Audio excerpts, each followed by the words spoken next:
Welcome to LGC 1 TV 5 news. ఓటేస్తే సరి సమస్యలు పట్టవా? కాపుల నుంచి సర్కార్కు స్ట్రాంగ్ వార్నింగ్. ఓట్లు వేయించుకోవడం వరకేనా, మా సమస్యలు పట్టించుకోరా అంటూ ఏపీ ప్రభుత్వాన్ని నిలదీస్తున్నారు కాపు సంఘం నేతలు. విజయవాడ ప్రెస్ క్లబ్ వేదికగా కాపు జేఏసీ మరియు కేఆర్పీఎస్ గలం విప్పింది. ప్రభుత్వం ఏర్పడి 2 ఏళ్లు గడిచిన కాపుల సంక్షేమం మాత్రం అటకెక్కించబడింది అని మండిపడ్డారు. అసలు డిమాండ్లు ఏంటంటే, డబ్బుల మాటేది బాసు, ఎన్నికల వేళ ఏడాదికి 3,000 కోట్లు ఇస్తామన్నారు. ఆ లెక్కని ఇప్పటికీ 6,000 కోట్లు ఇవ్వాలి, కానీ కనీసం 6 కోట్లు కూడా విడుదల చేయలేదంటూ నేతలు తీవ్ర ఆగ్రహం వ్యక్తం చేశారు. ఆర్థిక పరిస్థితి మాకు తెలుసు, కనీసం కొంతైనా ఇవ్వండి మహాప్రభు అంటున్నారు. విదేశీ విద్య బకాయిలు. గత టీడీపీ హయాంలో విదేశాలకు వెళ్లిన విద్యార్థుల బకాయిలు ఇప్పటికీ అలాగే ఉన్నాయని, ప్రస్తుత ప్రభుత్వమైనా వీటిని క్లియర్ చేసి విద్యార్థుల భవిష్యత్తును కాపాడాలని డిమాండ్ చేశారు. ఈడబ్ల్యూఎస్ బీసీ రిజర్వేషన్లు కేరళ తరహాలో ఈడబ్ల్యూఎస్ నిబంధనలు మార్చాలని, కాపులను బీసీఎఫ్ లో చేర్చుతూ గతంలో అసెంబ్లీలో చేసిన తీర్మానాన్ని వెంటనే అమలు చేయాలని కోరారు. కేంద్రం చేతిలో ఏమీ లేదు, ఇది పూర్తిగా రాష్ట్ర ప్రభుత్వ పరిధిలోని పనేనని తేల్చి చెప్పారు. భవనాల నిర్మాణం. నెల్లూరు, చిత్తూరు లాంటి ప్రాంతాల్లో అర్ధాంతరంగా ఆగిపోయిన కాపు భవనాల నిర్మాణాలను పూర్తి చేయాలని ప్రభుత్వాన్ని డిమాండ్ చేశారు. మమ్మల్ని కేవలం ఓటు బ్యాంకులా వాడుకోవడం ఆపండి, మానవత్వంతో సమస్యలు పరిష్కరించండి అని హెచ్చరించిన జేఏసీ నేతలు. ప్రభుత్వం కనుక స్పందించకపోతే గతంలో మాదిరిగానే పెద్ద ఎత్తున ఉద్యమ బాట పట్టాల్సి వస్తుందని స్పష్టం చేశారు. మరి ఈ ప్రభుత్వం ఈ అల్టిమేటం పై ఎలా స్పందిస్తుందో వేచి చూడాలి. చంద్రబాబు నాయుడు గారిని మీడియా సమక్షంలో అందరూ కరపత్రాలు చూపించండి. చంద్రబాబు నాయుడు గారు గౌరవ ముఖ్యమంత్రి వర్యులు, ఆంధ్రప్రదేశ్ రాష్ట్ర గౌరవ ముఖ్యమంత్రి వర్యులు, సీనియర్ పొలిటీషియన్ చంద్రబాబు నాయుడు గారికి కాపు రిజర్వేషన్ పోరాట సమితి తరఫున మేము రిలీజ్ చేసిన ఈ కరపత్రం మీద వారు చర్చకు వస్తే, మేము ఈ కరపత్రంలో ఎక్కడైనా ఒక పదం తప్పు రాసినా, ఏమి రాసినా మేము ఇక్కడ ఉన్న వాళ్ళు అందరం బాధ్యత వహిస్తాం. మీడియా సమక్షంలో మీరు అక్కడే మా మీద చట్టపరంగా చర్యలు తీసేసుకోవచ్చు. మీరు అక్కడే పోలీసులతో మమ్మల్ని అరెస్ట్ చేయించవచ్చు, ఏమి ఇబ్బంది లేదు. మేము అరెస్ట్ అయిపోవడానికి కూడా సిద్ధంగా ఉన్నాం. మీరు ఈ కరపత్రం మీద సమాధానం చెప్పమనండి చంద్రబాబు నాయుడు గారిని. మీడియా ముందు చెప్పండి. మాకు జగన్మోహన్ రెడ్డి గారికి మాకు సంబంధం లేదు. జగన్మోహన్ రెడ్డి గారు మాకు ఏమీ చేయలేదని చెప్పి జగన్మోహన్ రెడ్డి వైసీపీకి కాపులు ఎందుకు ఓట్లు వేయాలి, ఎందుకు ఓట్లు వేయకూడదు అనేది 2023 నవంబర్ నుంచి 2024 ఎలక్షన్ వరకు పంచిపెట్టాం. చూడండి, వైసీపీ కాపులు ఎందుకు ఓట్లు వేయాలి, ఎందుకు ఓట్లు వేయకూడదు, ఈ కరపత్రం పంచేమా లేదా అన్నదే తణుకు ఎమ్మెల్యే గారు శ్రీ ఆర్మిల్ రాధాకృష్ణ గారు, జలవనరుల శాఖ మంత్రి నిమ్మల రామానాయుడు గారు ప్రత్యక్ష సాక్షి. వాళ్ళిద్దరికీ తెలుసు మేము పంచిపెట్టామో లేదా అని అడగండి. 1 కోటి కరపత్రాలు పంచిపెట్టాం వైసీపీ కాపులు ఓట్లు వేయొద్దని. మా వెనకాల వైసీపీ ఉందంటారండి. మీరే రాజశేఖర రెడ్డి గారిని, జగన్మోహన్ రెడ్డి గారిని, చంద్రబాబు నాయుడు గారు ఇవాళకి ఫాలో అవుతున్నారు. కాపుల విషయంలో రాజశేఖర రెడ్డి గారి కుటుంబం, చంద్రబాబు నాయుడు గారి కుటుంబం ఒకే విధానాన్ని ఫాలో అవుతున్నారు. కాదని చెప్పమనండి. చంద్రబాబు నాయుడు గారికి, జగన్మోహన్ రెడ్డి గారికి కాపుల విషయంలో తేడా ఏంటి చెప్పమనండి. రాజశేఖర రెడ్డి గారికి, చంద్రబాబు నాయుడు గారికి తేడా ఏంటి చెప్పమనండి. ఏం చేశారు ఆయన? 30 సంవత్సరాల నుంచి కాపుల్ని తీవ్రంగా మోసం చేస్తున్నటువంటి వ్యక్తి చంద్రబాబు నాయుడు గారు. ఛాలెంజ్ చేసి చెప్తున్నాం మీడియా సమక్షంలో. కాదని నిరూపించమనండి. అయ్యా, మేము కాపు రిజర్వేషన్ పోరాట సమితి తరఫున చంద్రబాబు నాయుడు గారిని రిజర్వేషన్ల సబ్జెక్ట్ మీద మాత్రమే అడుగుతున్నాం. మిగిలిన నిధులు అన్నీ కూడా మన దాసరి రాము గారు చెప్పారు. చంద్రబాబు నాయుడు గారికి 100% కేఆర్పీఎస్ వెన్నుముకలా పనిచేస్తుంది. మాకు రిజర్వేషన్ల విషయంలో ఆయన న్యాయం చేయమని మీడియా మిత్రులు దయచేసి ఏదో కరపత్రం ఇచ్చామని మీరు అనుకోకుండా, ఆ కరపత్రంలో న్యాయం ఉందా లేదా అనేది పరిశీలించి ఇంటెలిజెన్స్ డిపార్ట్మెంట్ కూడా, మేము ప్రతిదీ ఇంటెలిజెన్స్ డిపార్ట్మెంట్ వరకు కూడా పంపుతున్నాం.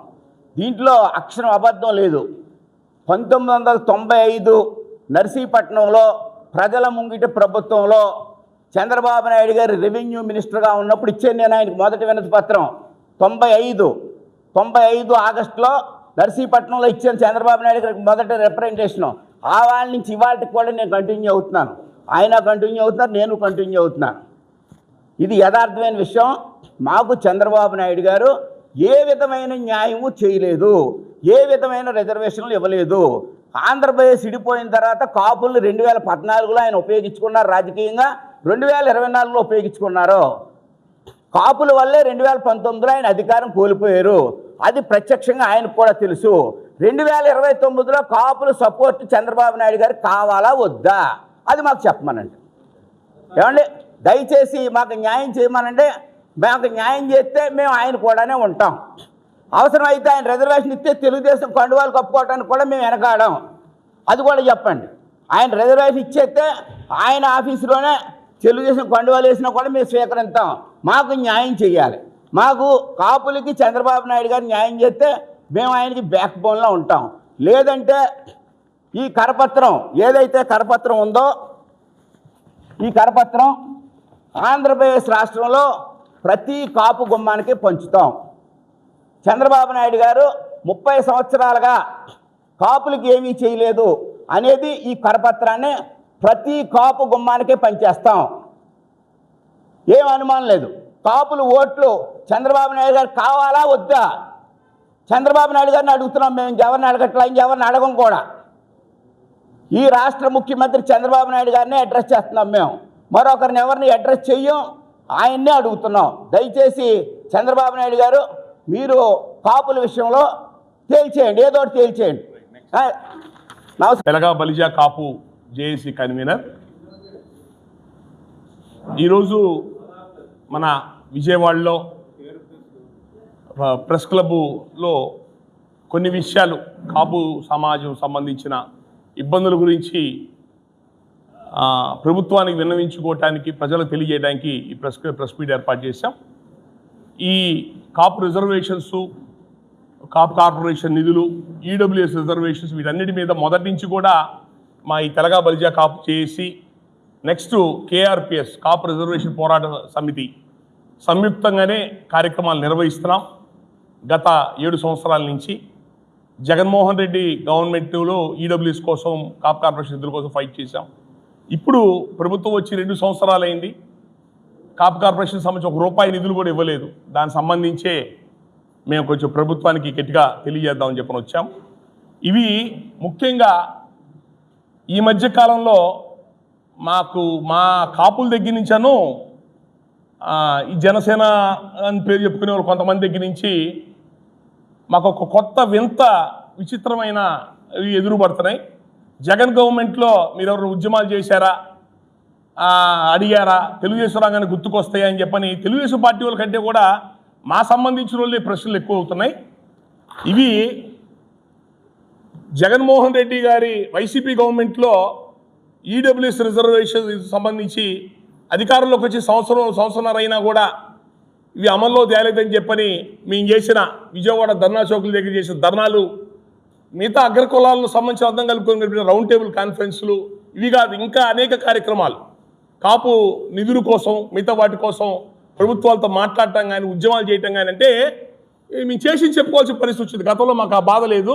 జగన్ గవర్నమెంట్లో ఏం చేశామో ఇలా మళ్ళీ ఎన్లార్జ్ చేసి వేయాల్సిన పరిస్థితి వచ్చింది. అది మీకు దయచేసి మీ మీడియా ద్వారా చూపిస్తున్నాం. ఒక ఉండండి అది నిధుల గురించి ముఖ్యంగా ఇప్పుడు తెలుగుదేశం పార్టీ ప్రభుత్వంలోకి వచ్చి 2 సంవత్సరాలు దాటిపోయింది. 2 సంవత్సరాల 3 నెలలు కూడా అవుతుంది. ఈ టర్మ్లో తెలుగుదేశం పార్టీ ప్రభుత్వం సంవత్సరానికి 3,000 కోట్లు ఇస్తానని చెప్పారు. ఇప్పుడు 2 సంవత్సరాలు దాటింది అంటే 6,000 కోట్లు. 6,000 కోట్లు కాదు, 6 కోట్లు కూడా వదిలిపెట్టలేదు ఇంతవరకు. మేము కూడా ప్రభుత్వం ఏర్పడిన వెంటనే అడిగితే రాజకీయం అనండి, రాష్ట్ర ప్రభుత్వానికి ఖజానా లేదు, డబ్బులు లేక ఇబ్బంది పడుతున్నాము, అది మాకు తెలుసు. మేము మనుషులమేగా, అప్పులు చేస్తున్నాము, అప్పులు చేసే ప్రభుత్వాలు నడుస్తున్నాయని మాకు తెలుసు కదా, ప్రభుత్వాలు నడుస్తాయని తెలుసు కదా. మేము ఎట్లా స్వార్థంతో ఎట్లా అడుగుతాం? మేము 2 సంవత్సరాల దాకా వెయిట్ చేసి ఇప్పుడు మళ్ళీ మేము అడుగుతున్నాం. ఈ కాపు కార్పొరేషన్ సంబంధించిన ఇబ్బందులు ముందు మీకు చెప్పనివ్వండి, దయచేసి మాట్లాడబాకండి. కాపు కార్పొరేషన్ సంబంధించి 2016లో తెలుగుదేశం పార్టీ కాపు కార్పొరేషన్, బ్రాహ్మణ్ కార్పొరేషన్ పెడతా ఉన్నారు. 2014 ఎలక్షన్స్ అప్పుడు ఆ కార్పొరేషన్స్ ఏర్పాటు చేశారు. 2016లో అమల్లోకి వచ్చింది. చలమలశెట్టి రామాంజనేయ గారు చైర్మన్గా ఉన్నారు. అప్పుడు కూడా ఈ తుని మీటింగ్లని కాపుల దగ్గర నుంచి ఉద్యమాలని మొదలుపెట్టిన తర్వాతే ఈ కాపు కార్పొరేషన్ నిధులు ఇవ్వటం కానీ కాపు రిజర్వేషన్ ఫైల్ కదిలించడం కానీ మొదలుపెట్టారు. చంద్రబాబు నాయుడు గారు హామీ ఇచ్చారు. 50 ఏళ్ళ నుంచి పోరాటం చేస్తారు బీసీ రిజర్వేషన్లు. దయచేసి కేంద్రం యొక్క ఈడబ్ల్యూఎస్ రిజర్వేషన్ దాన్ని ముడిపెట్టబాకండి. మాకు ఒకప్పుడు ఉండి అమల్లోకి ఉండి మేము అనుభవించి మేము కోల్పోయిన నీలం సంజయ్ రెడ్డి గారు వాళ్ళ బ్రహ్మానంద రెడ్డి గారి వలన కోల్పోయిన రిజర్వేషన్స్ 50-60 ఏళ్ళ నుంచి చేస్తారు పోరాటం చేసే రిజర్వేషన్స్ చంద్రబాబు నాయుడు గారు కల్పిస్తానన్నారు. అప్పుడు 2016లో కాపు కార్పొరేషన్ మొదలైంది. ఈ కాపు కార్పొరేషన్లో ఈ సెల్ఫ్ ఎంప్లాయిడ్ లోన్లు ఇస్తామని అన్నారు. కాపు భవనాలు కట్టిస్తామని అన్నారు. విదేశీ విద్య కోసం నిధులు ఇస్తామని అన్నారు. వాటికి సంబంధించి కొంత డబ్బులు శాంక్షన్ చేశారు కాపు కార్పొరేషన్ ఏర్పాటు చేసి. ఒక విదేశీ విద్య చూద్దాం. కాపుల్లో 2000 మంది పిల్లలు వేరే దేశాలకు వెళ్ళారు. నెక్స్ట్ అలాగే అగ్రకులాలు మిగతా కులాలు కూడా కార్పొరేషన్ ఏర్పాటు చేశారు. అగ్రకులాలు మిగతా వాళ్ళు కూడా అగ్రకులాలు మిగతా కులాలు కూడా 2000 మంది పైన వాళ్ళు కూడా వెళ్ళారు. మా కాపులకి 2000 మందికి ఈ కాపు కార్పొరేషన్ నిధులు శాంక్షన్ చేస్తే దానికి సంబంధించిన ఒక 100-150 కోట్లు ఖర్చు పెట్టారు. తెలుగుదేశం పార్టీ ప్రభుత్వం వెళ్ళిపోయేటప్పటికి తెలుగుదేశం గవర్నమెంట్లో శాంక్షన్ చేసిన వాళ్ళకే పూర్తి స్థాయిలో డబ్బులు ఇవ్వాల. ఆ డబ్బులు దాదాపు 135 కోట్ల రూపాయలు కాపు కార్పొరేషన్ కాపు విదేశీ విద్యకు అయిపోయినాయి. అంటే వెళ్ళిన వాళ్ళందరూ పేదోళ్ళు ప్రభుత్వాన్ని నమ్మి వెళ్ళారు. 135 కోట్ల రూపాయల డబ్బు ఆ పిల్లలకు పంపించాల. ప్రభుత్వం టీడీపీ గవర్నమెంట్ వెళ్ళిపోయింది. జగన్మోహన్ రెడ్డి గారికి ఆ విషయాలు పట్టించుకోవాలా. విదేశీ విద్యది ఆయన నేను పరిశీలిస్తాను, వాళ్ళ పాత వాళ్ళు డబ్బులు ఇవ్వండి సార్ అంటే పరిశీలిస్తాను అన్నారు. 5 ఏళ్లలో 35 కోట్లు పాత బకాయిలు ఇచ్చాడు. కొత్త విదేశీ విద్యకు రుణాలు ఎన్ని ఇచ్చారో కూడా పెద్దగా లేవు. 160 మంది, అక్కడేమో 2000 మంది, ఇప్పుడు 160 మంది. అది కూడా ఏంటి, ప్రపంచవ్యాప్తంగా 200 టాప్ యూనివర్సిటీ సెలెక్ట్ చేశాడు. దాంట్లో అమెరికాలో ఉండేది 50. ఎక్కువ మంది మన వాళ్ళు అమెరికాకి ఆస్ట్రేలియాకి ఇటే పోతుంటారు, యూరోప్ పోతుంటారు. అయ్యి ఒక 50-60 యూనివర్సిటీలు. టాప్ యూనివర్సిటీలు ఎవరికి వస్తాయి? జగన్మోహన్ రెడ్డి గారు పెట్టిన దాంట్లో ప్రకారంగా అందరికీ రావు కదా. దానివల్ల ఎక్కువ మంది విదేశీ లోన్లు ఇవ్వాల. పాత బకాయిలు తెలుగుదేశం పార్టీ ప్రభుత్వంలో దాదాపు 135 కోట్ల రూపాయల డబ్బులు ఉంటే ఇవ్వాల్సి ఉంటే 30-35 కోట్లు జనాలు వెంటబడ్డోళ్ళకో గవర్నమెంట్ కోర్టుకి వెళ్ళి ఆర్డర్ తెచ్చుకున్న వాళ్ళకి ఇచ్చారు. ఇప్పుడు తెలుగుదేశం పార్టీ ప్రభుత్వం అంటే పాత బకాయిలు దాదాపు 98-99 కోట్లు పెండింగ్ ఉన్నాయి. పాత బకాయిలు గతంలో తెలుగుదేశం పార్టీ ఇచ్చిన విదేశీ విద్యలే లోన్లే అవన్నీ కూడా శాంక్షన్ చేసినాయే. ఈ ప్రభుత్వం ఏర్పడిన 2 ఏళ్లలో కోర్టుకి వెళ్ళి ఆర్డర్ తెచ్చుకున్న వాళ్ళకి 19 కోట్లు ఇచ్చారు కాపు కార్పొరేషన్ తరఫున. కాపు కార్పొరేషన్ తరఫున ఇచ్చిన నిధులు అవే. ఈ 2 ఏళ్లలో 19 కోట్లు ఇది పాత బకాయిలు. అది కోర్టు ఆర్డర్ తెచ్చుకున్న వాళ్ళకి. మీరిచ్చిన లోన్లు, ప్రజలకు మీరిచ్చిన లోన్లు, గత ప్రభుత్వంలో టీడీపీ ఇచ్చిన లోన్లకి కోర్టుకి వెళ్ళి ఆర్డర్ తెచ్చుకునే కానీ డబ్బు ఎవరా? ఆ వెళ్ళిన పేదవాళ్ళు ఏమైపోవాలి? ఆ పిల్లలు అక్కడ అమెరికాలో. ఇప్పుడు ఇంకా 80 కోట్లు ఇవ్వాలి పాత బకాయిలు. ఇంకా తెలుగుదేశం పార్టీ ప్రభుత్వం ఇవ్వాల, స్టిల్ పెండింగ్లో ఉన్నాయి. ఇక కొత్త లోన్లు అంటారా, కొత్త వ్యవస్థలు అంటారా, ఇంతవరకు ఈ 2 సంవత్సరాల్లో 6,000 కోట్లు ఇవ్వాలంటే చెప్పాక 6 కోట్లు కూడా వదలలేదు. నేను అంటుంది ఏంటంటే తెలుగుదేశం పార్టీ ప్రభుత్వం చంద్రబాబు నాయుడు గారేమో సంవత్సరానికి 1000 కోట్లు ఇస్తున్నారు. 5 సంవత్సరాలకు 5,000 కోట్లు రావాలా. ఒక 2,150 కోట్లు ఖర్చు పెట్టారు. జగన్మోహన్ రెడ్డి ప్రభుత్వంలో సంవత్సరానికి 2,000 కోట్లు ఇస్తానన్నారు. అంటే 5 ఏళ్ళకి 10,000 కోట్లు అవ్వాలా. ఆ 10,000 కోట్లలో ఆయన విదేశీ విద్య పట్టించుకోవాలా, కాపు భవనాలు పట్టించుకోవాలా, కాపు ఎంప్లాయ్మెంట్ లోన్లు పట్టించుకోవాలా, కాపు నేస్తం అని చెప్పని ఆ కాపులో ఉన్న ఆడవాళ్ళకి 45 ఏళ్ళ వయసు నుంచి 60 ఏళ్ళ వయసు ఉన్న ఆడవాళ్ళకి మనిషికి 15,000 రూపాయలు చొప్పున సంవత్సరానికి కాపు నేస్తం ఒకటి ఇచ్చాడు అంతే. అది ఒక 2,000 కోట్లు చిల్లర ఇచ్చాడు ఆయన. ఇక పిల్లలకి చదువుల కోసం కానివ్వండి, వేరే లోన్లు వ్యాపారాలు చేసుకునే లోన్లు సంబంధించిన కానీ ₹1 ఆయన శాంక్షన్ చేయలేదు. అదేమని గట్టిగా అడిగితే నవరత్నాల్లో కాపులు మిగతా ఎస్సీబీసీ కాపులు పేదవాళ్ళతో పాటు మీ కాపులు కూడా కలిపి 1,000 కోట్లు ఇచ్చామని అని చెప్తున్నారు. నేను చెప్తుంది ఏంటంటే దయచేసి మమ్మల్ని రాజకీయాలకు వాడుకోబాకండి. మంచిది, మమ్మల్ని రాజకీయాలు వాడుకోబాకండి. మేము ఇప్పుడు ఉన్న తెలుగుదేశం పార్టీ ప్రభుత్వాన్ని అడుగుతుంది ఏంటంటే ఇప్పుడు తెలుగుదేశం పార్టీ ప్రభుత్వం కొత్తగా ఏం చెప్పింది చంద్రబాబు నాయుడు గారి మేనిఫెస్టోలో, అంటే మీరు మాట ఇచ్చేది అంటే జనాలు గొర్రెలు పిచ్చోళ్ళనే ఎందుకు ఎలా మాట ఇస్తున్నారు మీరు? అట్లా రాష్ట్ర ప్రభుత్వం దగ్గర డబ్బులు లేనప్పుడు మీరు ఏ విధంగా మాకు సంవత్సరానికి 3,000 కోట్లు కాపులకు ఇస్తా అని చెప్పి అన్నారు? మీరు ఏ పద్ధతిలో ఇస్తున్నారు 3,000 కోట్లు చెప్పండి? ప్రభుత్వం దగ్గర డబ్బులు లేనప్పుడు మేమేమైనా అడుగుతున్నాం? మిమ్మల్ని ఏమన్నా బాబు దేశంలో ఉన్నదంతా మాకే పెట్టండి అని? చంద్రబాబు నాయుడు గారు ఇచ్చిన హామీ ప్రకారంగా 3,000 కోట్లు 2,000కి ఎంత అయింది? 6,000 కోట్లు చెప్తున్నాగా. దయచేసి మీరు 6,000 కోట్లు ఇవ్వలేకపోతే మీ రాష్ట్ర బడ్జెట్ ఉన్న పరిస్థితులు దృష్టిలో పెట్టుకొని మీరు ఎంత ఇవ్వగలుగుతా అంత ఇవ్వండి. మా వాళ్ళు కాపు లోన్లు అప్లై చేసుకున్నారు బ్యాంకుల్లో, ఆ సబ్సిడీ అమౌంట్ పడితే కానీ ఆ డబ్బులు రిలీజ్ అవ్వట. కొత్తపల్లి సుబ్బారెడ్డి గారు విజయవాడ రారు, నేను ఎక్కడ రమ్మంటారండి, నేను ఎక్కడ జనాలు అడిగే ప్రశ్న సమాధానం చెప్పలేకపోతున్నా అంటారు పాపం ఆయన. మీరు దయచేసి మీరు 6,000 కోట్లే ఇవ్వాల్సిన పని లేదు, ఎంత అవకాశం ఉంటే అంత బిందు రిలీజ్ చేయండి. నెక్స్ట్, గత ప్రభుత్వం టీడీపీ ప్రభుత్వంలో మీరు విదేశీ విద్య పేరుతో పంపించిన ప్రజలు ఎవరైతే విద్యార్థులు ఉన్నారో వాళ్ళకి ఇంకా 80 కోట్లు వాళ్ళకి అందాలంటే అల్లాడిపోతున్నారు ఆ పిల్లలు. వాళ్ళ తల్లిదండ్రులు అప్పులు చేసుకొని మీరు శాంక్షన్ చేసిన లోన్లే టీడీపీ జగన్మోహన్ రెడ్డి ఇవ్వలేదు, మీరు ఎందుకు ఇవ్వరు? ఆ 80 కోట్లు తొందరగా రిలీజ్ చేయండి. కాపు కార్పొరేషన్కి 2 సంవత్సరాలకు సంబంధించిన నిధుల్ని ఎంతో కొంత వదిలిపెట్టండి. జగన్మోహన్ రెడ్డి గారు కాపు కార్పొరేషన్లో ఉన్న కాపు దాన్ని విదేశీ విద్య, కాపు భవనాలు ఇలాంటి స్కీమ్స్ ఆపేశారు. ఆయన కాపు నేస్తామని ఒక మహిళలకే ఇచ్చారు. మీరు మళ్ళీ మీ పాత స్కీమ్స్ మీరు ఏ పద్ధతిలో కాపులకు మేలు చేస్తారో, అంటే కాపులకి మిగతా బీసీఎస్సీలాగా సామాజిక ఆర్థిక విద్యాపరంగా అభివృద్ధి కోసం మీరు ఏ స్కీమ్స్ పెడతారో తొందరగా అమల్లో తీసుకురండి. మీరు 3,000 కోట్లు ఇవ్వలేకపోతే 100 కోట్లు ఇవ్వండి, 100 కోట్లు ఇవ్వండి దయచేసి. ఇదొక్కటి మా యొక్క చేసి జీవో ఇచ్చారు, ఇంప్లిమెంట్ చేయొచ్చు కదా.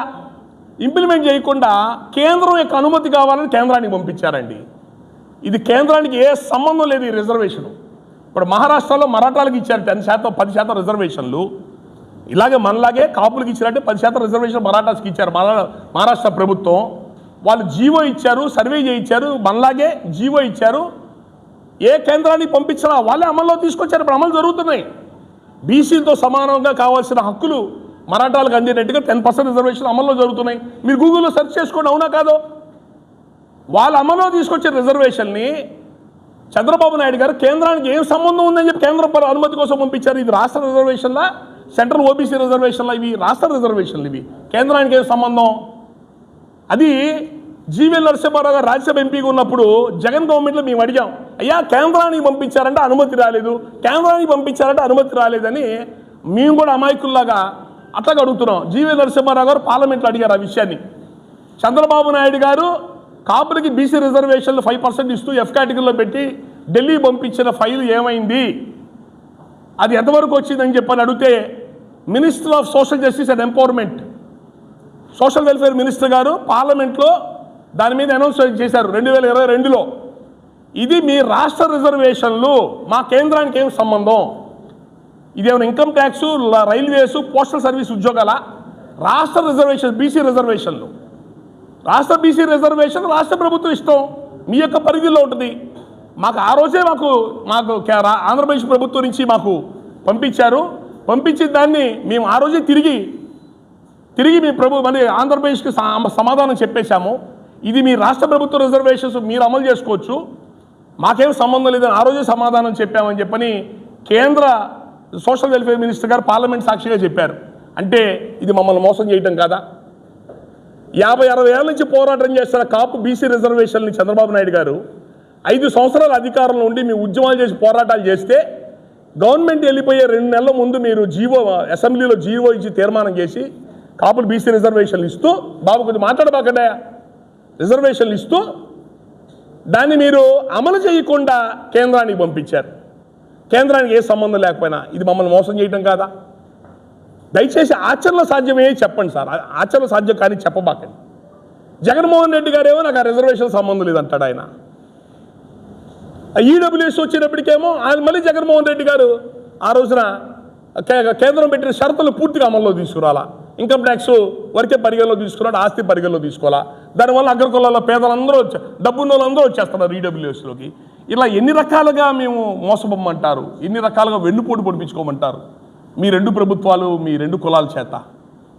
దయచేసి ఇందులో రాజకీయాలు చేయొద్దు, మానవత్వంతో ఆలోచించండి. అనగారిపోయిన వాళ్ళం, ఉన్న రిజర్వేషన్స్ కోల్పోయి జాతి నాశనం అయిపోయింది, చదువులు పోయి, ఉద్యోగాలు పోయి, అన్ని రకాలుగా నలిగిపోతున్న వాళ్ళం. మీరు ఇచ్చే 50 కోట్లు 100 కోట్ల కోసం ఎత్తుక్కుంటున్నాం మేము. ఫీజు రీయింబర్స్మెంట్ వచ్చిన తర్వాతే కదా. ఇప్పుడు ఫీజు రీయింబర్స్మెంట్ చూడండి, ఫీజు రీయింబర్స్మెంట్ సరిగ్గా అందుతున్నాయి కాలేజీకి. అగ్రకులాల్లో కాపులతో మొదలైంది ఫీజు రీయింబర్స్మెంట్. పిల్ల వెంకటేశ్వరరావు గారి టైంలో చేసిన ఉద్యమం వలన ఆ ఫీజు రీయింబర్స్మెంట్ సరిగ్గా డబ్బులు ఇస్తున్నారా మీరు ఆ కాలేజీలకి? మీరు ఇవ్వకపోవడం వల్ల ఆ కాలేజీ వాళ్ళు పిల్లల తల్లిదండ్రులు అడుగుతున్నారు, మీరు ముందు డబ్బు కట్టండి, రాష్ట్ర ప్రభుత్వం డబ్బు ఇచ్చిన తర్వాత మీ డబ్బు వెనక్కి ఇస్తామంటున్నారు. ఆ ఫీజు రీయింబర్స్మెంట్ అటకెక్కింది. కాపు భవనాలు తీసుకోండి, అప్పుడు ఎప్పుడో శాంక్షన్ చేశారు. ఇప్పుడు నెల్లూరులో కాపు భవనం ఉంది, చిత్తూరులో కాపు భవనం ఉంది. మీరు ల్యాండ్ శాంక్షన్ చేసి కొద్ది డబ్బులు ఇవ్వండి రాష్ట్ర ప్రభుత్వం. నెల్లూరులో నారాయణ గారు మిగతా డబ్బులు ఇచ్చారు, మంచి బిల్డింగ్ కట్టుకున్నారు. చిత్తూరు ఆదికేశ్వర నాయుడు ఫ్యామిలీ డబ్బులు ఇచ్చింది, మంచి బిల్డింగ్ కట్టుకున్నారు. మేము కూడా డబ్బులు వేసుకుంటాం, కాపులు మేము కూడా డబ్బులు వేసుకుంటాం, మొత్తం ప్రభుత్వం ఇవ్వాల్సి చెప్పని లేదు. మీరు అప్పుడు చెప్పిన కాపు భవనాలు ల్యాండ్ మళ్ళీ కొన్ని ల్యాండ్లు జీవోలు వెనక్కి కూడా తీసుకున్నారు. ఆ ల్యాండ్ సరిగ్గా శాంక్షన్ చేసి కొద్ది డబ్బులు శాంక్షన్ చేయండి, మిగతా మేము అందరం కలిసి పోగేసుకొని కట్టుకుంటాం. ఎందుకంటే మా పిల్లలు అక్కడ చదువుకోవడానికి వస్తే జిల్లా హెడ్ క్వార్టర్లో బీసీ హాస్టల్స్ లేవు మాకు. దానికోసం అడుగుతున్నాం, వేరే దానికోసం కాదు మేము అడుగుతుంది. దయచేసి ఇవన్నీ కూడా ఈ ప్రభుత్వాలు, రాజకీయ నాయకులు మీరు మానవత్వంతో దయచేసి చంద్రబాబు నాయుడు గారు మీరు ఇప్పుడు ప్రభుత్వంలో ఉన్నారు, కాప్ కార్పొరేషన్ మీ టైంలో మొదలైంది. మీరు ఆ స్కీమ్స్ ఏవైతే పేదలకు అందాల్సిన స్కీమ్స్ ఏవైతే ఉన్నాయో మీరు ఇవ్వగలిగినంత డబ్బే, మీరు ఎంత ఇవ్వగలిగితే అంతే, ముందు ఎంతో కొంత ఇస్తే మా వాళ్ళకు ఉపయోగపడతాయి. ఈడబ్ల్యూఎస్ రిజర్వేషను దయచేసి మళ్ళీ చెప్తున్నా, మా కాపులకే చెప్తున్నా, చంద్రబాబు నాయుడు గారు 5% కాపులకి ఇచ్చి మిగతా 5% ఇచ్చారు. అది మోడీ గారు ఇచ్చిన ఈడబ్ల్యూఎస్ రిజర్వేషన్ 10%. దాన్ని విభజన చేయడానికి కుదరదు. భారతదేశంలో ఏ రాష్ట్రం విభజన చేయలా. ఎన్నిసార్లు మోసపోతాం ఇట్లా? అది యథాతథంగా ఇంప్లిమెంట్ చేయాల్సింది. ఆంధ్రప్రదేశ్ హైకోర్టు కూడా కొట్టేసింది, 2గా డివైడ్ చేసేదాన్ని. ఇందాక కేసు నెంబర్లు చెప్పాను కదా మీకు నేను. దయచేసి అయితే దాంట్లో ఉన్న ఆ షరతు ఇన్కమ్ ట్యాక్స్ 8 లక్షలు 4 లక్షలు చేయాల్సిందే ఈడబ్ల్యూఎస్లో. నెక్స్ట్ ఆస్తుల షరతు, కేంద్రం ఇచ్చిన ఆస్తుల షరతు పెట్టాల్సిందే. 5 ఎకరాల లోపే భూమి ఉండాలా, పొలం ఉండాలా, 100 గజాల లోపు ఇల్లు ఉండాలా, కార్పొరేషన్ మున్సిపాలిటీల్లో గ్రామాల్లో 200 గజాల లోపు ఇల్లు ఉండాలా. ఆస్తి ఉన్నోళ్ళు, డబ్బు ఉన్నోళ్ళు ఈడబ్ల్యూఎస్లో రాకూడదు. చంద్రబాబు నాయుడు గారు ఈ పరిగణలో తీసుకోమని కోరుతున్నాం.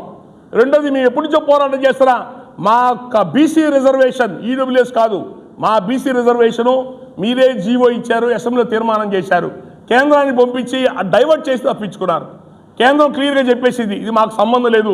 పార్లమెంట్ సాక్షిగా చెప్పాడు సోషల్ వెల్ఫేర్ మినిస్టర్, ఇది మీ రాష్ట్ర రిజర్వేషన్ మీరు ఇచ్చుకోవచ్చని. కాబట్టి మీకు చిత్తశుద్ధి ఉంటే మా బీసీ రిజర్వేషన్ అమల్లో తీసుకురండి. ఏ బీసీ కులాలకు అన్యాయం జరగద్దు, వాళ్ళెవరు ఇబ్బంది పెట్టద్దు, వాళ్ళకి ఏ రకమైన ఇబ్బందులు లేకుండా మా కాపుల్లో ఉన్న పేదవాళ్ళకి మాకు మీరు ఆ బీసీ రిజర్వేషన్లు F కేటగిరీ అమల్లో చేసుకోవడానికి ప్రయత్నం చేయండి. ఇవి మీ చిత్తశుద్ధి నిరూపణ చేయండి. మీ ప్రభుత్వాలు ఏర్పడటానికి మేమందరం కష్టపడి పనిచేసాం, సహకరించాం, మంచి మెజారిటీ వచ్చేటట్టు మీకు నిలబడ్డాం. దయచేసి మానవత్వంతో ఆలోచించి, ఇందులో రాజకీయాలు వద్దు, మానవత్వంతో ఆలోచించి మీరు మాకు చేయాల్సిన మేలు మాకు చేయండి. ఇవి 2 సంవత్సరాలు అయిన తర్వాత అడుగుతున్నాం, మేము 2 సంవత్సరాల తర్వాత అడుగుతున్నాం. మళ్ళీ కొన్ని రోజులు చూస్తాం, మీరు అప్పటికి కూడా స్పందించకపోతే మాత్రం జగన్మోహన్ రెడ్డి గవర్నమెంట్లో ఉద్యమం బాట చేపట్టినట్టుగానే మళ్ళీ ఉద్యమం బాట చేపడతాం. Thank you. జ్ఞాపన. ఇంకా రెండోది ఈడబ్ల్యూఎస్ రిజర్వేషన్లు. ఇందాక మీకు చూపించాం కదా జగన్మోహన్ రెడ్డి గవర్నమెంట్లో మేము చేసిన ఉద్యమాలు. ఈడబ్ల్యూఎస్ గురించి ముందు అందరికున్న అపోహలు బాగొడతా. ఈడబ్ల్యూఎస్ అనేది కేంద్ర ప్రభుత్వం 2019 జనవరిలో ఇచ్చింది. కేంద్ర ప్రభుత్వం నరేంద్ర మోడీ గారు చాలా రాష్ట్రాల్లో కాపుల్లాగే గుల్జర్సు, జాక్స్, మరాఠాలు చాలామంది రిజర్వేషన్ల గురించి అడుగుతున్నారు, అగ్రకులాల్లో పేదలని చెప్పని. అగ్రకులాల్లో పేదలకి ఈడబ్ల్యూఎస్ రిజర్వేషన్లు ఇచ్చారు ఆయన. కేంద్ర ప్రభుత్వం ఆర్డినెన్స్ ఇచ్చింది. 103 కాన్స్టిట్యూషన్ని అమెండ్మెంట్ చేసి దాన్ని ఎవరు కూడా మళ్ళీ ఇబ్బంది పెట్టకుండా ఉండేటట్టుగా అగ్రకులాల్లో పేదలు 10% రిజర్వేషన్ ప్రొవైడ్ చేశారు. జనవరి 2019లో చంద్రబాబు నాయుడు గారు అప్పుడు అధికారంలో ఉండి మేము కాపులో మొదటి నుంచి పోరాడుతుంది బీసీ రిజర్వేషన్ల కోసం. దాన్ని పక్కన పెట్టేసి కేంద్రం ఇచ్చిన 10% రిజర్వేషన్ 2 భాగాలు చేశాడండి. కాపులకు 5%, మిగతా అగ్రకులాలకు 5%. ఆయన ఆ రోజున కేంద్ర ప్రభుత్వం నిపుణులను అడిగాడా, చెయ్యొచ్చా చేయకూడదని అడిగారు. ఆయన అడగకుండా ఆయన సొంతంగా ఆయనే 5% విభజన చేసి జీవో ఇచ్చేశారు 2019 ఫిబ్రవరిలో. 2019 మార్చిలో హైకోర్టులో కేసులు వేశారు. దాని మీద case number writ petition number 132, 122 and 130/2019 హైకోర్టులో ఛాలెంజ్ చేశారు. అది ఇచ్చింది అగ్రకులాల పేదలకి, కులాల వారిగా డివైడ్ చేయలేదు. అగ్రకులాల పేదలను మెన్షన్ చేశారు రాజ్యాంగంలో మార్పు చేసి. మీరు కులాల వారికి ఎలా డివైడ్ చేస్తారని హైకోర్టులో ఛాలెంజ్ చేశారు. హైకోర్టు 2019 జూలైలో ఇంటిరిమ్ డైరెక్షన్స్ ఇచ్చింది. కేంద్రం ఇచ్చింది యథాతథంగా అమలు చేయండి తప్ప మీ ఇష్టం వచ్చినట్టు దాన్ని 4 ముక్కలు చేయబాకండి అని చెప్పని ఆంధ్రప్రదేశ్ ప్రభుత్వానికి డైరెక్షన్స్ ఇచ్చింది. చంద్రబాబు నాయుడు గారు ఫిబ్రవరిలో కాపులు కానీ మిగతా కులాలకి డివైడ్ చేశారు. కేంద్రం ఇచ్చే రిజర్వేషన్లు మా బీసీ రిజర్వేషన్లు కాదు అవి, అత్తసొమ్ము అల్లుడు దానంలాగా డివైడ్ చేసిన ఆయన ఇంప్లిమెంటేషన్ చేశాడా? కోర్టుని ఏమైనా ఛాలెంజ్ చేశాడా? కోర్టులో ఏమైనా ఫైట్ చేశాడా? ఆయన ఏమన్నా కోర్టు డైరెక్షన్స్ ఇచ్చింది డివైడ్ చేయడానికి లేదు, కేంద్రం ఇచ్చింది యథాతథంగా వదిలిపెట్టమని. ఈలోపు ఆయన వెళ్ళిపోయాడు. 2019 ఏప్రిల్ మేకి వెళ్ళిపోయాడు. జగన్మోహన్ రెడ్డి గారు వచ్చారు. వచ్చిన ఆయన కోర్టు ఆ రోజు నుంచి జగన్మోహన్ రెడ్డి గారు ప్రభుత్వంతో ఎంటబడుతున్నాం మేము తెలంగాణ బలిజ కాపు జేసీ కేఆర్పిఎస్ పెద్దలందరం కూడా. బాబు ఈడబ్ల్యూఎస్ రిజర్వేషన్ మీద మా బీసీ రిజర్వేషన్లు ఎట్టాగా ఇవ్వట్లేదయా, ఈడబ్ల్యూఎస్ కేంద్రం ఇచ్చి 10% రిజర్వేషన్ అన్నా ఇవ్వండియా, మాలో పేదలకు ఉపయోగపడుతుందని చెప్పని ఎంటబడుతుంటే జగన్మోహన్ రెడ్డి గారు అది 10% 2 ముక్కలు చేయడానికి కుదరదు, హైకోర్టులో కూడా దాని మీద కేంద్రం ఇచ్చింది యథాతథంగా వదిలిపెట్టాల్సిందని చెప్పారు, దాని మీద మేము పరిశీలిస్తున్నాం అని చెప్పని ఆయన 2019 జూన్లోనూ జూలైలోనూ అధికారంలోకి వచ్చాడు. హైకోర్టు డైరెక్షన్ ఇచ్చేసింది. ఎందుకు? అడ్మిషన్స్, కాలేజ్ అడ్మిషన్స్ వస్తాయని తొందరలోనే హైకోర్టు డైరెక్షన్ ఇచ్చింది. 2019 కాలేజ్ అడ్మిషన్స్ పోయినాయి. జగన్మోహన్ రెడ్డి గారు ఆ జీవోని వెంటనే పట్టి ఈడబ్ల్యూఎస్ చంద్రబాబు నాయుడు గారు 2 ముక్కలు చేసిన దాన్ని జగన్మోహన్ రెడ్డి గారు ఎలా సరి చేయాలో కోర్టు డైరెక్షన్ ప్రకారం ఎలా సరి చేయాలో పట్టించుకోకుండా వదిలేయటం వల్ల 2019లో అగ్ర కులాల అందరం ఎంబీబీఎస్ సీట్లు, అన్ని కాలేజ్ సీట్లు అన్నింటిలో ఈ 10% కోటా కోల్పోయాం 2019 అడ్మిషన్స్లో. 2020లో కోల్పోయాం. అన్ని కాలేజీలు ఎంబీబీఎస్ సీట్లు అన్ని 10% కోటా కోల్పోయాం జగన్మోహన్ రెడ్డి గారి గవర్నమెంట్లో. చంద్రబాబు నాయుడు గారు చేసిన దాన్ని సరి చేయకుండా వదిలేయటం వల్ల. నెక్స్ట్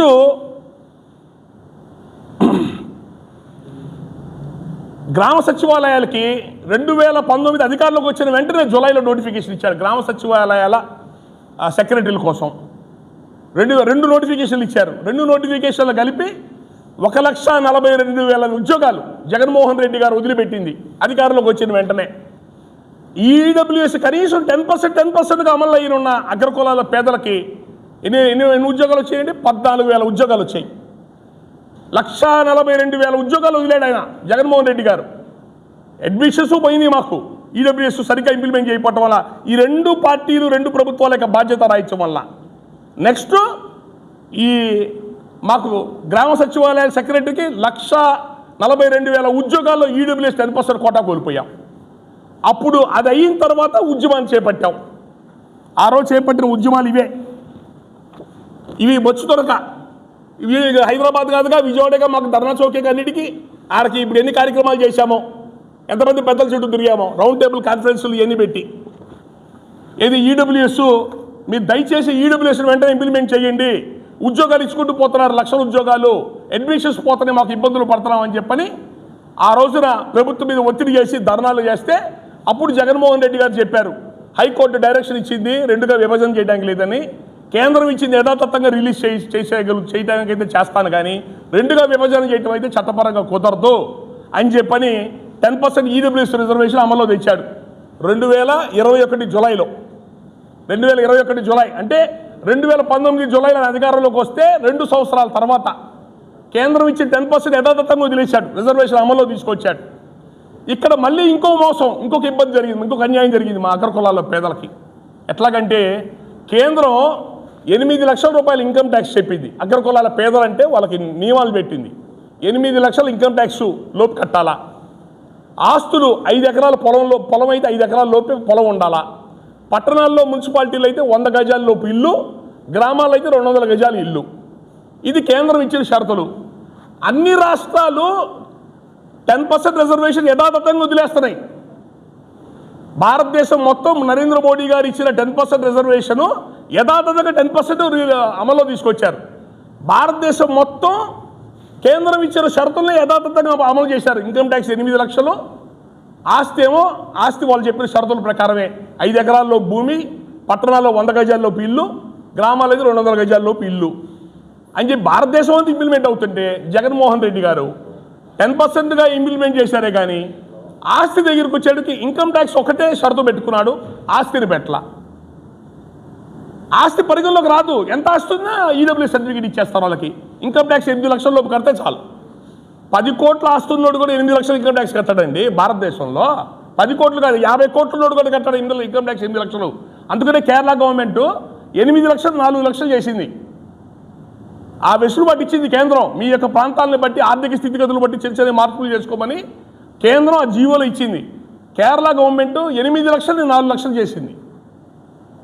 మీ ఇప్పటికి కోరుతుంది ఒకటే, దయచేసి చంద్రబాబు నాయుడు గారు మీరు ఆ రోజు కేంద్రం మోడీ గారు ఇచ్చే 10% రిజర్వేషన్ని కాపులకు 5, మిగతా అగ్రకులాలకు 5 అన్నారు కదా, చట్టబద్ధత ఉందా?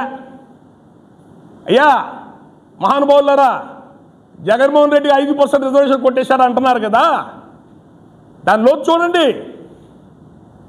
హైకోర్టు డైరెక్షన్స్ ఇచ్చింది, మోడీ గారు ఇచ్చే రిజర్వేషన్ 10% యథాతథంగా అమలు చేయాల్సిందేనని. భారతదేశంలో ఎక్కడ 2 భాగాలు చేయలేదు రిజర్వేషన్స్ని, ఈడబ్ల్యూఎస్ రిజర్వేషన్ని. ఆంధ్రప్రదేశ్ ఒక్కటే చేసింది అమలు, కానీ రిజర్వేషన్ 2 ముక్కలు చేసింది. దయచేసి చంద్రబాబు నాయుడు గారు మీకు వీలయ్యి మీరు చేయగలిగితే మా ఈడబ్ల్యూఎస్ కాపులు కానీ మిగతా అగ్రకులాలు 2 ఇంప్లిమెంట్ చేయగలిగితే ఇంప్లిమెంట్ చేయండి. ఇప్పటికైనా మీ ప్రభుత్వమే కదా ఉంది. ఇక రెండోది, జగన్మోహన్ రెడ్డి గారు ఎంత ఆస్తున్నా పర్వాలేదు ఇన్కమ్ ట్యాక్స్ 8 లక్షల లోపు అన్నారు కదా, మీరు దయచేసి అది కూడా కేంద్రం పెట్టిన షరత ఇంప్లిమెంట్ చేయండి. కేంద్రం చెప్పిన ప్రకారంగా పేదవాళ్ళకే అందాలి. అవి డబ్బున్న రెట్లు, డబ్బున్న కమ్మోళ్ళు అందరూ చేస్తున్నారు ఈడబ్ల్యూఎస్ సర్టిఫికేట్ల కోసం. 8 లక్షల ఇన్కమ్ ట్యాక్స్ ఎవడు కడతాడండి? ఎవడు కట్టడం? వాళ్ళు లబ్ధి పొందుతున్నారు. నిజమైన పేదలు లబ్ధి కలగట్లే ఇక్కడ అగ్రకులాల్లో. కాబట్టి చంద్రబాబు నాయుడు కోరుతుంది ఒకటే, మీరు కేంద్రం ఇచ్చిన రిజర్వేషన్ 10%లో దాంట్లో ఆస్తుల షరతు ఏదైతే ఉందో రాష్ట్ర ప్రభుత్వం పక్కన పెట్టింది. మీరు దయచేసి ఆ ఆస్తుల షరతు ఇమీడియట్గా ఇంప్లిమెంట్ చేయండి.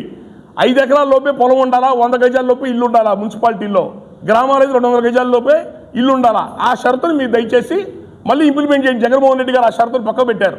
ఆ షరతును ఇంప్లిమెంట్ చేయండి. ఇన్కమ్ ట్యాక్స్ 8 లక్షల లోపు అని చెప్పని అన్నారు. దయచేసి కేరళ ప్రభుత్వం లాగా ఇన్కమ్ ట్యాక్స్ 8 లక్షల్ని 4 లక్షలు చేయండి. కేరళ వాళ్ళు చేసినట్టు 4 లక్షలు చేయండి. ఇది చంద్రబాబు నాయుడు గారిని మేము ఈడబ్ల్యూఎస్ రిజర్వేషన్ గురించి మేము అడుగుతున్నాం. మీరు అమలు చేయగలిగితే చేయండి. 5 కింద 2 ఏళ్ళైందిగా మీరు వచ్చి చేయితే చేయండి. హైకోర్టు డైరెక్షన్ ఉంది చేయడానికి వీలేదని. భారతదేశం మొత్తం 10%గానే అమలు చేస్తున్నారు. మిగతా రాష్ట్రాలు తెలియదా? ఆ విధంగా వదలాలని. ఇవి ప్రతిరోజు ప్రతి పూట మమ్మల్ని ఇలా మోసం చేస్తుంటే ఎట్లా? మీ కాపులు అంత పిచ్చోల్లా కనపడుతున్నామా? మీకు మంచి అంత అమాయకుల్లో కనపడుతున్నామా? ఏంటిది? వేల కోట్లు మేనిఫెస్టోలో పెడతారు, రూపాయి శాంక్షన్ చేయరు. ఇక కాపు బీసీ రిజర్వేషన్లు అండి. బ్రిటిష్ వాళ్ళ కాలం నుంచి మాకు రిజర్వేషన్స్ ఉన్నాయి. నీలం సంజయ్ రెడ్డి గారు తీసేస్తే దామోదరం సంజయ్ గారు తిరిగి ఇచ్చారు. మళ్ళీ బ్రహ్మానంద రెడ్డి గారు అడ్డం పెట్టి తీశారు. ఆ రోజు నుంచి పోరాటం చేస్తున్నాం. మొన్న చంద్రబాబు నాయుడు గారు 2014లో మీ పెండింగ్ ఉన్న రిజర్వేషన్ నేను చేసి పెడతానని చెప్పని అన్నారు, మాట ఇచ్చారు. పద్మనాభం గారు మిగతా వాళ్ళందరం కలిసి, కాపు నాయకులు అందరూ కలిసి ఉద్యమాలు, అది సంవత్సరం దాటిపోయినా కూడా పట్టించుకోవట్లేదని ఉద్యమం చేపట్టిన తర్వాత మంజునాథ్ కమిషన్ ఏర్పాటు చేశారు. కాపులు యొక్క సామాజిక స్థితిగతులు, మిగతా కులాల స్థితిగతుల్ని ఎంక్వైరీ చేయడానికి మంజునాథ్ కమిషన్ పెట్టారు చంద్రబాబు నాయుడు గారు 2014 ప్రభుత్వంలో. ఆ కమిషన్ రిపోర్ట్ ఇచ్చింది. 3-man committee. 3-man కమిటీలో మెజారిటీలో ఉన్న ఇద్దరు ఇచ్చి రిపోర్ట్ని ఆధారం చేసుకొని మన చంద్రబాబు నాయుడు గారు అసెంబ్లీలో కాపులకి బీసీ రిజర్వేషన్లు 5% ఇస్తూ ఎఫ్ కేటగిరీలో పెట్టారు. పెట్టి అంటే ఇది ఎప్పుడు జరిగింది? 2014లో ప్రభుత్వంలోకి వస్తే 5 సంవత్సరాలు